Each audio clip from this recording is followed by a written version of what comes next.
Bonjour YouTube, comment allez-vous? Ça va super, on se retrouve pour une nouvelle vidéo. Je la tourne à la suite de l'autre, mais on va parler complètement d'autre chose. Aujourd'hui, on va parler de pourquoi il n'y a plus de motovlog sur cette chaîne. Car je sais on m'a déjà posé 1 milliard de fois la question. Et bon, ça sert à rien de faire durer le suspense plus longtemps. Pour info, là, la GoPro, je l'ai mise sur la casquette d'une autre façon. Vous me direz ce que vous en pensez. Ce que j'ai vu, et je m'excuse, sur la dernière vidéo, c'est assez penché. C'est un bordel en fait à régler, à filmer comme ça. Vous imaginez pas même pas le bordel que c'est. À mon avis, je vais la replacer parce que ça va être un bordel. Je sais pas comment je vais faire pour la fixer.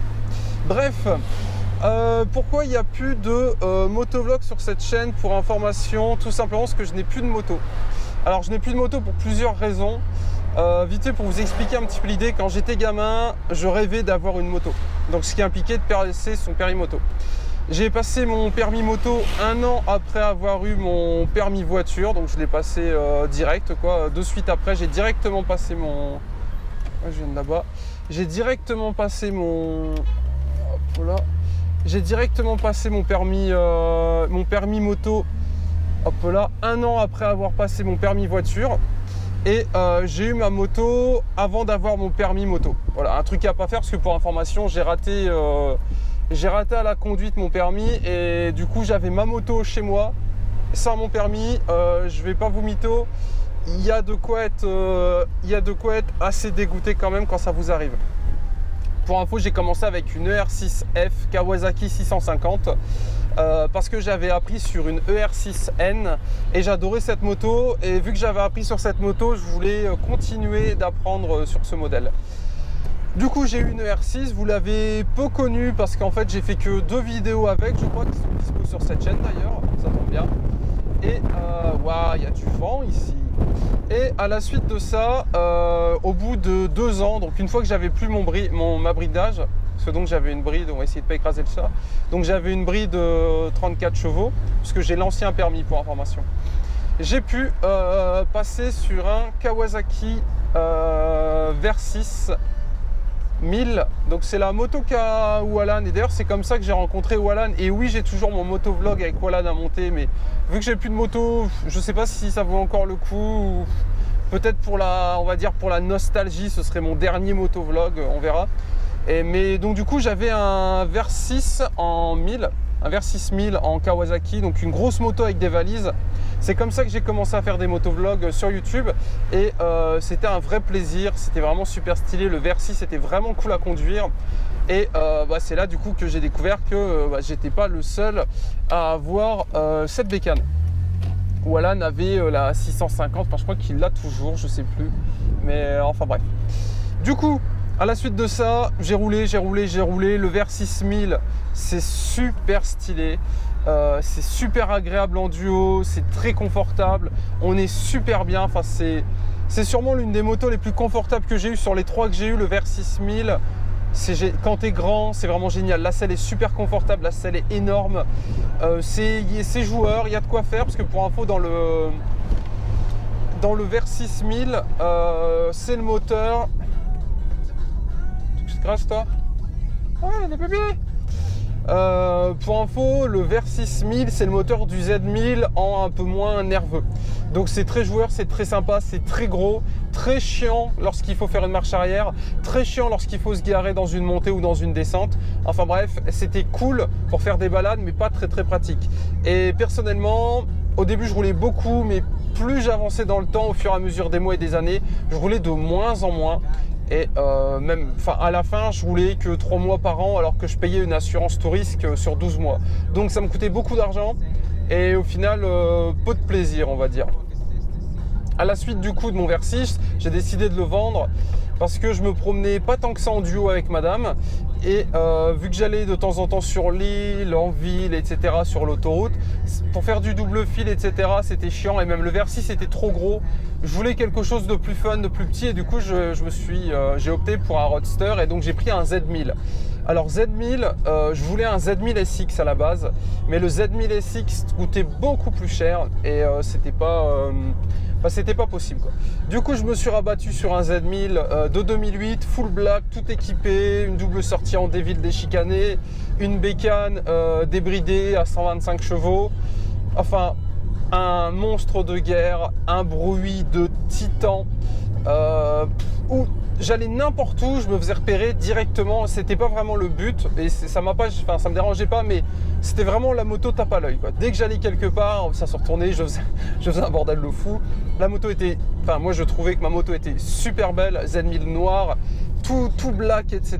C'était waouh, vraiment la bécane était magnifique, avec donc une ligne, les top blocs, la bavette KV giclée, qu'est-ce que j'avais d'autre, la selle confort, etc., etc. C'était super stylé. Et ce qui s'est passé, c'est comme d'habitude, enfin c'est pas que je me suis lassé, c'est en fait j'avais dans l'optique de m'inscrire dans un club de motards, je l'ai pas fait et je roulais toujours tout seul en fait. J'allais me promener tout seul. C'est pas dérangeant, hein, on est plein à faire ça, mais je trouvais ça un petit peu. Du coup j'avais moins l'envie en fait. Genre le samedi il faisait beau, je me disais vas-y je vais faire un tour en moto. Et puis je me disais, il faut que je mette le cuir, le pantalon, le casque. S'il fait beau, s'il fait chaud, je vais aller rouler, je vais rentrer, je vais être trempé. Il n'y a pas de place, je peux rien acheter. Si madame vient, elle n'a pas de place derrière, ça va être chiant pour elle. Enfin, voilà, des questions de riches, on va dire. C'est-à-dire que limite, il fallait que je me trouve des avantages à aller faire de la moto. Alors que j'avais la moto chez moi, qu'elle était payée, qu'elle était assurée, qu'il y avait le plein d'essence. Je traînais un peu des pattes pour sortir.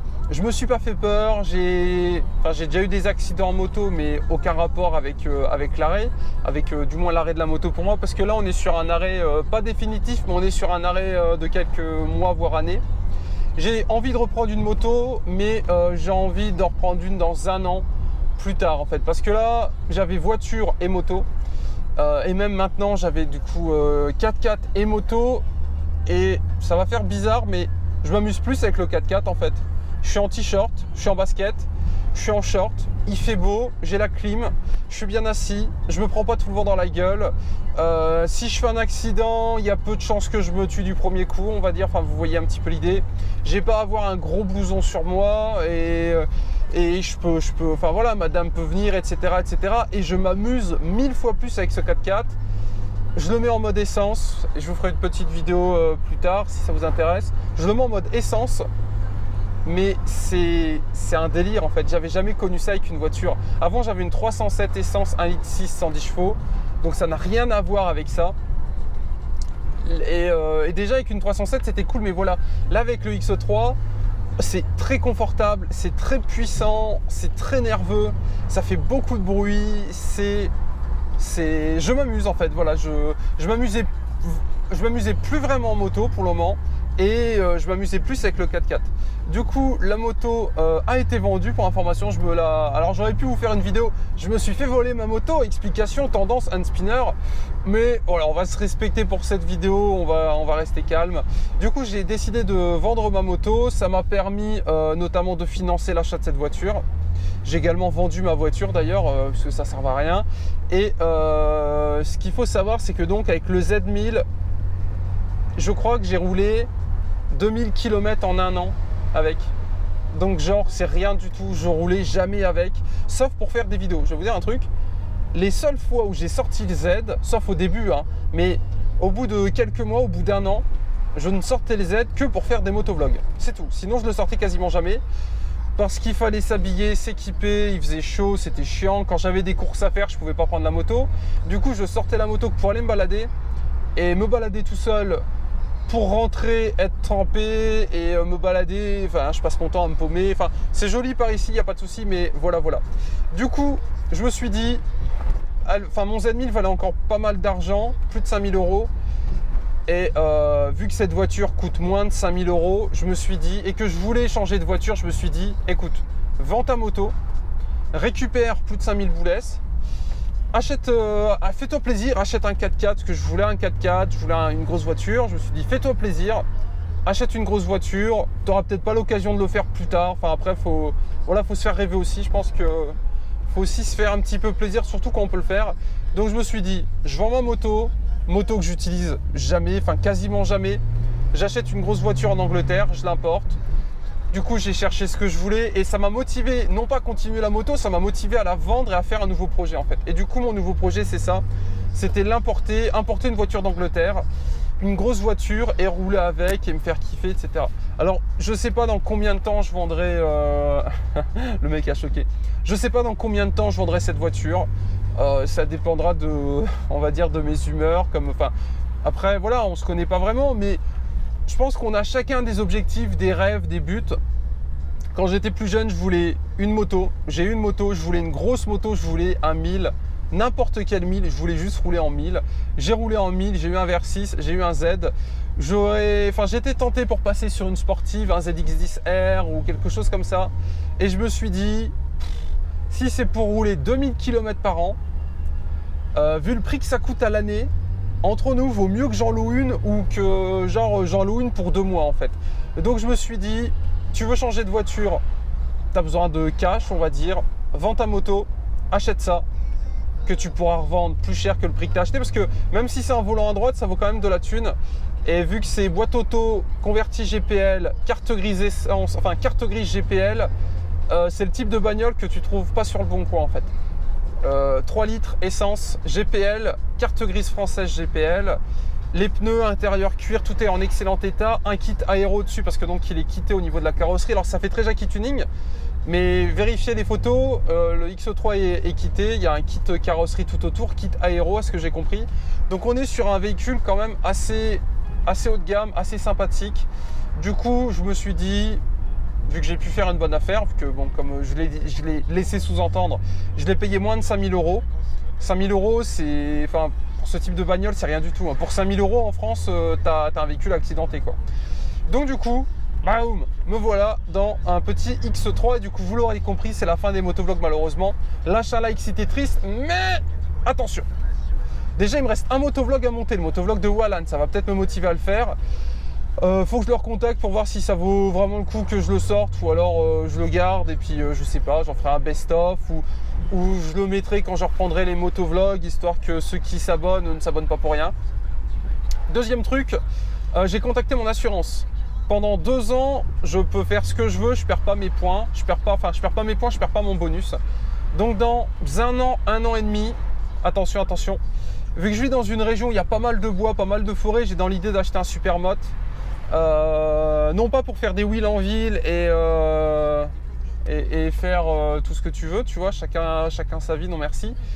Plutôt pour aller sur les chemins, etc. Il y a énormément de balades à faire, énormément de chemins, de trucs cool à aller voir. Et genre, je sais pas, acheter un 400 ou acheter un truc qui coûte pas cher en assurance, qui coûte pas cher à entretenir, que je peux laisser dans mon garage pendant 6 mois sans avoir mal au ventre, parce qu'honnêtement, le Z1000, à la fin, j'avais mal au ventre. Le voir dans mon garage prendre la poussière, enfin, sachant qu'il y a des gars, ils rêvent d'avoir une moto, ils n'y arrivent pas. Moi, j'ai une moto, j'en fais pas, ça me rendait cinglé. Voilà, juste faites ce raisonnement-là. J'ai une moto, j'en fais pas, faut vendre. Voilà, ça sert à rien de perdre de l'argent parce que moto, voiture, ça perd de l'argent tous les jours en fait. Donc je me suis dit, tu vends, tu te fais plaisir, donc voilà mon plaisir. Quand t'en as marre, enfin même, je vais peut-être le garder 10 ans, je sais pas, mais disons que, voilà, plus tard, tu rachèteras une moto, donc j'ai gardé mon casque, j'ai gardé tout mon attirail, etc. J'ai toujours dans l'idée d'aller tester des motos, donc pourquoi pas aller dans une concession, etc., aller les voir pour tester les nouveaux modèles, pour tester aller chez Kawa, pour tester des bécanes. Et j'ai dans l'idée, dans 6 mois, 1 an, d'acheter une moto pour aller, alors une moto homologuée route bien évidemment, hein, pas une moto, on va aller tout droit plutôt, pas une moto juste pour faire du chemin, hein, une moto que je peux utiliser tous les jours, mais quelque chose qui roule bien, qui est fiable, qui est joueur, qui est sympathique, qui me permet d'aller dans les petits chemins, de monter des terrils, etc. Donc si vous avez des modèles à me conseiller, même si c'est une moto qui a 20 ans, je m'en fous, vous voyez. Si vous avez des modèles à me conseiller, je vais remettre 1500 euros. Voilà, je ne veux pas mettre 20 000 euros, je veux plus remettre autant d'argent dans une moto, vu que j'en fais quasiment jamais. J'ai genre 2000 euros de budget dans 1 an à peu près, 1 an et demi. Donc voilà, si vous avez des modèles à me conseiller, des spécificités, un modèle en particulier, commentaire les gars, vous me conseillez un modèle. vous me proposez des, je sais pas, même vous, partagez-moi votre expérience, même pourquoi pas se rencontrer pour ceux qui vivent dans le Nord-Pas-de-Calais.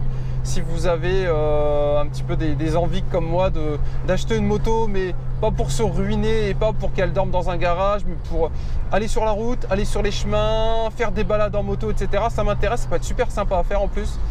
Donc voilà, section commentaire est là pour ça. Pensez à vous abonner si cette vidéo vous a plu, à la liker et ne soyez pas tristes pour ceux qui sont abonnés pour les motovlogs.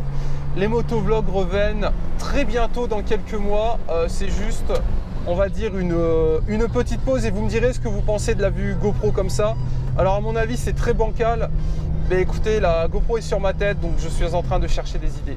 Bref, on se laisse là-dessus, c'était super. Portez-vous bien et on se retrouve très bientôt pour une prochaine vidéo. Et très clairement aujourd'hui, c'est comme ça que je m'amuse en fait.